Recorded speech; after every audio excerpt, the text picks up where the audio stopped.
Bem, então vamos começar aqui a nossa matéria conversando um pouquinho mesmo a respeito de Estado, tá certo?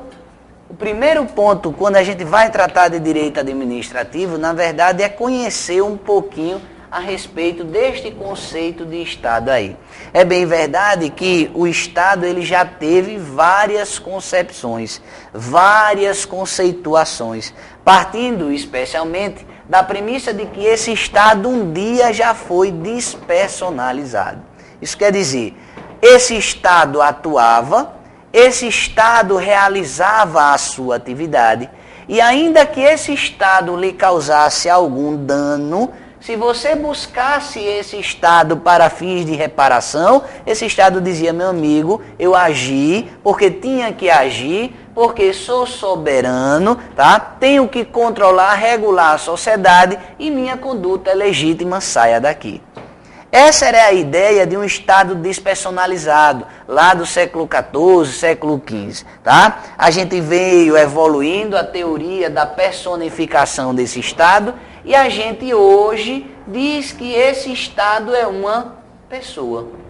E sendo uma pessoa, esse Estado, assim como a gente, né, é sujeito de direitos e obrigações na ordem civil, né? Isso quer dizer, esse Estado, assim como a gente, participa de toda e qualquer relação material da mesma forma como nós participamos, tá certo? Só que esse Estado não é apenas uma pessoa como nós.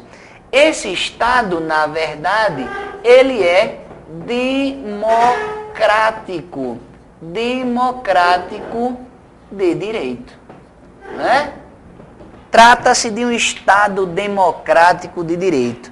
E para a gente aqui em direito administrativo, tá? Justamente porque quando a gente trata de Estado, geralmente é teoria geral do Estado, geralmente é direito constitucional. Para a gente aqui em direito administrativo, basta a gente entender que esse Estado é democrático de direito, justamente porque a sua atuação se dará atualmente por meio de 3 poderes.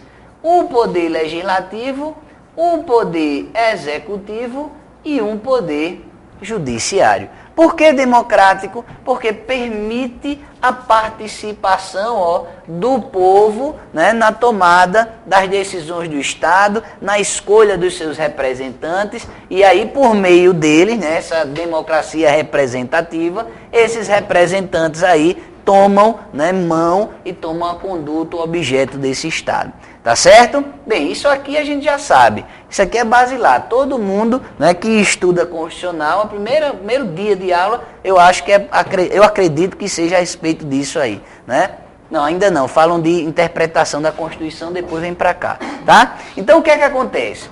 Lá no direito constitucional, o professor com certeza disse que esses poderes aqui realizavam funções próprias e funções impróprias. E aqui é onde ingressa efetivamente o nosso interesse, tá certo? Por quê?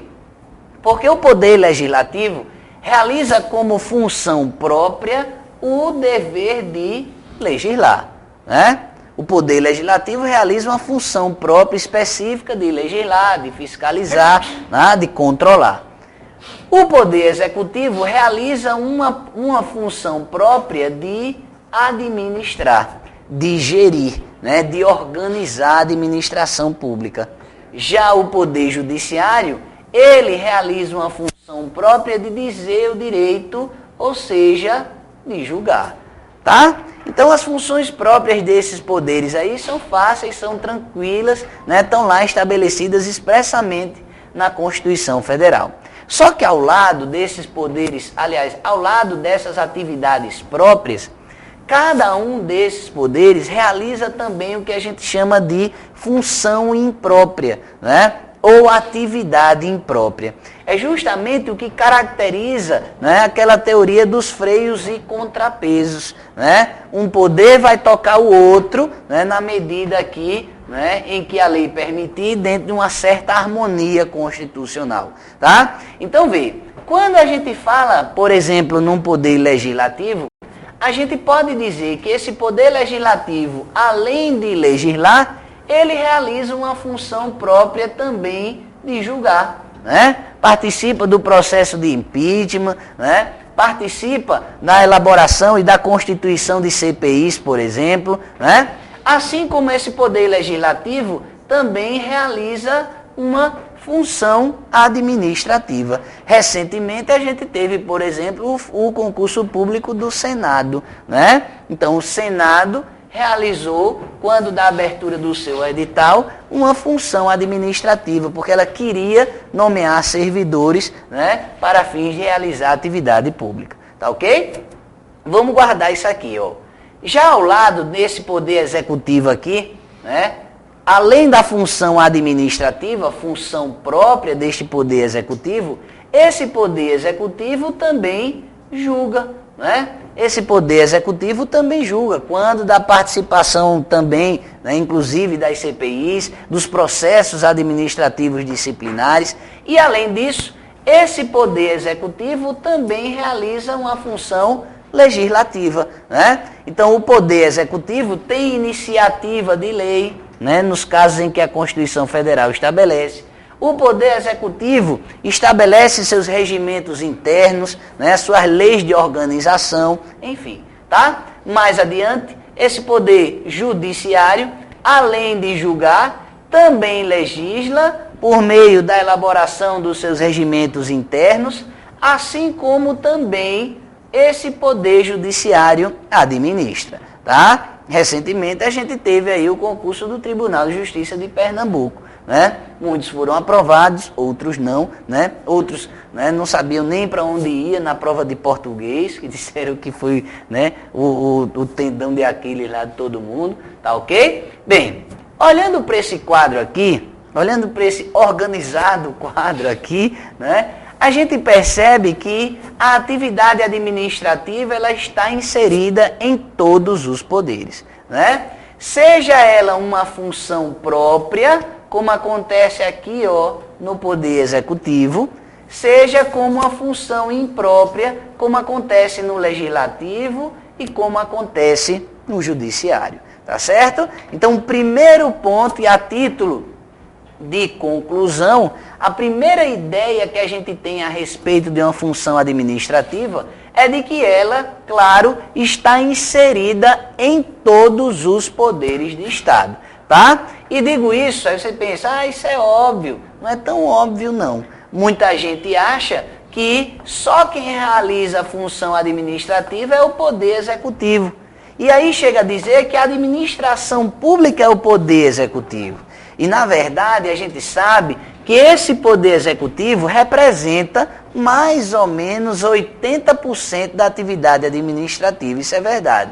Só que esses outros 20% representam a atividade desenvolvida e desempenhada por esses outros poderes aí. Tá ok? Então, pra gente,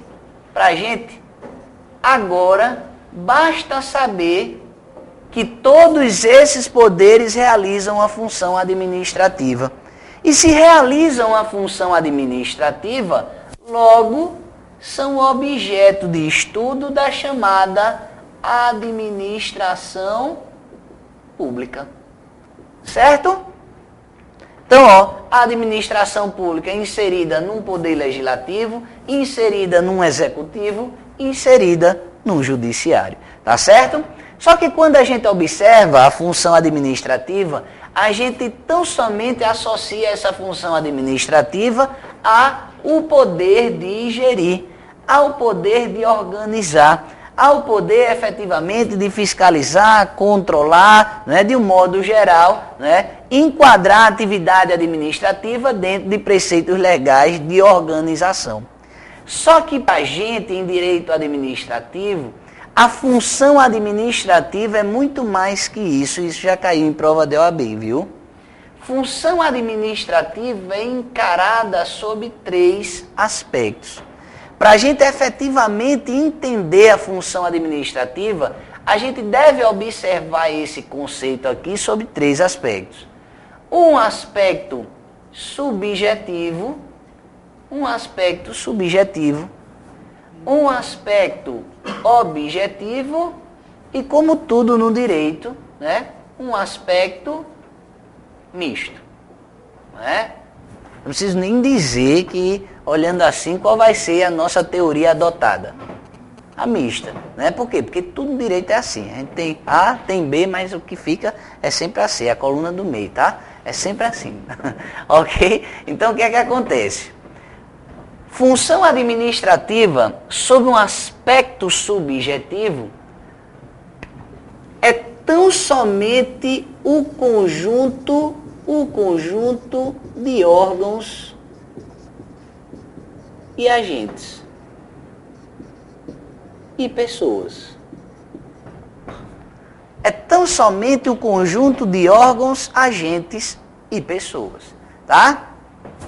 Que autorizadas por lei realizam uma atividade. Repare que eu encerrei o conceito tão somente tratando de atividade. Em nenhum momento eu acrescentei aqui, atividade de interesse público. Isso é o que efetivamente caracteriza essa função administrativa sob o aspecto subjetivo. O quê? Então, somente a presença de pessoas autorizadas por lei a realizar esta atividade. Pouco importa a natureza da atividade desenvolvida. Pouco importa saber se essa atividade desenvolvida servirá ao público. Pouco importa saber se essa atividade desenvolvida servirá à coletividade. Isso quer dizer, basta que um agente autorizado por lei, né, realize uma licitação e saiba do resultado dessa licitação de maneira antecipada aos demais. Ou, por exemplo, venha se beneficiar economicamente deste procedimento licitatório e a gente sabe que fere a interesse público, mesmo assim, sob esse conceito, a gente está falando numa função administrativa. Tá? Agora, conceitualmente e doutrinariamente, por óbvio, né, esse aspecto aqui sofre algumas críticas. Justamente porque falta este aspecto chamado interesse público. A atividade de interesse público. Ora, na administração pública, representando a vontade aí da sociedade, como é que essa administração pública vai realizar uma atividade que não seja, né, em prol do interesse dela mesma? Né? Então, por essa razão, a gente evolui desta teoria subjetiva para uma teoria objetiva. E essa teoria objetiva leva em consideração justamente a atividade de interesse público. Certo? E veja, aqui tem um detalhe. Quando a gente sai da teoria subjetiva para a objetiva, a gente evolui para uma atividade de interesse público, abandonando esse conjunto de órgãos, agentes e pessoas. Então, para essa teoria objetiva, só serve para a gente a atividade em prol do interesse público. Tanto faz, pouco importa quem a realiza. Certo? Isso quer dizer, se Moacir resolver pegar uma vassoura aqui na frente e varrer a rua, ele está realizando a função administrativa. Se realiza a função administrativa, logo quem está realizando a atividade é a administração pública. Mas vê se não sou estranho, né? Moacir não tem nada a ver com a administração pública. O que é que tem a ver com a atividade de interesse público aqui? Tá ok? Então vê, por essa razão, a gente evolui mais uma vez e para no nosso conceito misto, né? No nosso conceito misto, que seria tão somente o conjunto de agentes, órgãos e pessoas, certo? Que autorizadas por lei,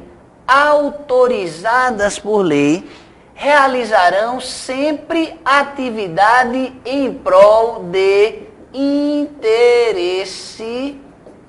público, certo?